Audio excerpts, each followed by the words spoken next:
নমস্কার বন্ধুরা, সবাই কেমন আছেন? আশা করি সবাই খুব ভালো আছেন। সাহেব বিভিয়ান ফ্যামিলির নতুন একটা ব্লগে সকলকে স্বাগত জানাই। দিনটা ছিল শনিবার। একটু সকাল সকাল উঠে নিত্য নৈমিত্তিক কাজকর্ম সেরে বেরিয়ে পড়েছিলাম একটি কালী মন্দির দর্শনে। মন্দিরটি হলো কলকাতার বিখ্যাত জাগ্রত মন্দির, অর্থাৎ শ্যামসুন্দরী মায়ের মন্দির। শ্যামসুন্দরী মানে শ্যামের সুন্দরী যিনি, ওনাকে দেখতে আমরা বেশ কয়েকটি শনিবার পরপর যাচ্ছি। এটা নিয়ে আমাদের চতুর্থ শনিবার। আজকে আমাদের সফর সঙ্গী মাও ছিল। দিনটা শনিবার হলেও কি হবে, রাস্তায় না ছিল ভারী জ্যাম এবং কোনো জায়গায় বৃষ্টি, কোনো জায়গায় রোদ। সেই নিয়ে পৌঁছাতে অনেক দেরি হয়ে গেল মন্দিরে, প্রায় 12:30। তখন গিয়ে দেখি লম্বা লাইন, ভোগের আলাদা লাইন, আবার পুজো দেওয়ার আলাদা লাইন। মন্দির চত্বর থেকেই সমস্ত কিছু কিনে নিয়েছিলাম, ফলে আলাদা করে আর বাড়ি থেকে কিছু নিয়ে যায়নি।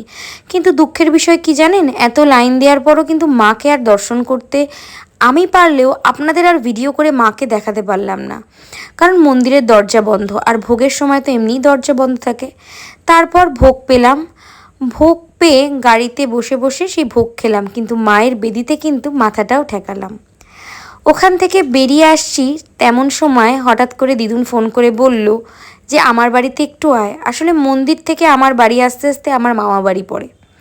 দিদুনেরও তো বয়স হচ্ছে, তারও একটা ইচ্ছার ব্যাপার আছে, কি করে সেটা অমান্য করি। সেজন্য ভাবলাম একটু মামা বাড়ির সকলের সাথে গিয়ে সময় কাটাই। গিয়ে শুনি বোনটার খুব জ্বর, শুনে মনটাও খুব খারাপ হলো। তারপর মামু বলছিল বাইরে থেকে কিছু আনবে। আমি বললাম না, বসো, আমি আনছি বলে আমরা সুন্দর আইসক্রিম আনলাম বিভিন্ন ফ্লেভারের। সত্যি আইসক্রিমগুলো খুব ভালো ছিল। সাথে একটু পিৎজা আনালাম, সাথে বোনের জন্য কেক। তো সব কিছুই খাওয়ার পর অনেকক্ষণ সময় কাটিয়ে এলাম আমার বাড়িতে ফিরেই আগে আশীর্বাদী ফুল বাবার কপালে ঠেকালাম। তারপর বাড়িতে সবাইকে প্রসাদ দিলাম, সাথে আমার শাশুড়ি মাকেও ফুলটা ঠেকালাম। এবং দেখতে পাবেন শাশুড়ি মাকে ফুল ঠেকানোর পর শাশুড়ি মা আমাকে জড়িয়ে ধরে একটু আদরও করে দিলেন।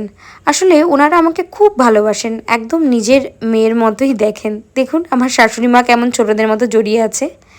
তারপর দেবাশিসকে আসলে মন্দির থেকে বেরিয়ে ওর মাথায় আর ফুল ঠেকানো হয়নি, তো বাড়িতে এসে ওকে ফুল ঠেকিয়ে দিলাম। তারপর ও বসে পড়ল ওর কাজ। অবশেষে চলে এলো ব্লগটা এন্ড করার পালা। তাহলে আজকের মতো ব্লগটা এখানেই এন্ড করছি। খুব তাড়াতাড়ি দেখা হবে সবার সাথে নতুন একটা ব্লগে। ততদিন সবাই সুস্থ থাকবেন, ভালো থাকবেন, এবং কমেন্টসের মাধ্যমে কিন্তু আমাকে জানাতে ভুলবেন না যে আজকের ব্লগটা কেমন লাগলো। এবং তার সাথে সবাইকে বলি সবাই সুস্থ থাকবেন এবং সাবধানে থাকবেন।